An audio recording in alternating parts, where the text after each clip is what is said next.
Let's keep it simple. This is not about who sounds deeper, not about who has better philosophy, and not about who can explain the court with the coolest theory. The question is, what actually moved the court? Because while everybody's debating possession, offers, words, beliefs, and what court supposedly really is, the court may already be building something much more immediate: risk. And if that risk story goes largely untested, the consequences are not theoretical. Days become weeks, weeks become months, liberty disappears. So yeah, missed risk can mean missed months. And how does that happen? First, somebody paints the picture. The prosecution says dangerous, unstable, might interfere, might breach, might offend again.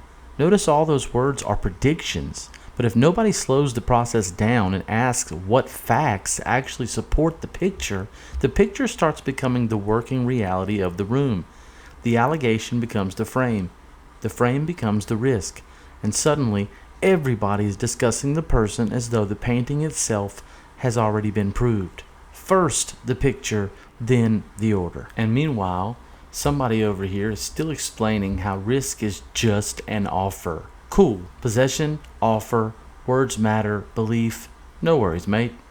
All potentially interesting conversations, but while everybody is floating around in the vocabulary clouds, the conveyor belt is still moving. Allegation, risk, remand. The court does not freeze because somebody found a fascinating interpretation, and if risk really is just an offer, why did the offer come with handcuffs and months in custody? At some point, we have to stop studying the slogan and study the order. And this is where the weak bridge matters.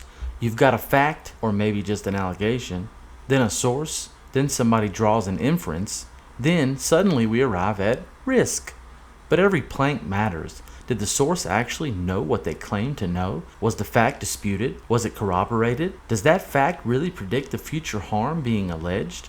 Because if the bridge from allegation to risk is rotten, somebody should be jumping up and down on that bridge before we put a human being on the other side of it. Weak bridge, real consequence. This is what actual court study should look like. Not vibes, not confidence, not who has the most spiritual interpretation.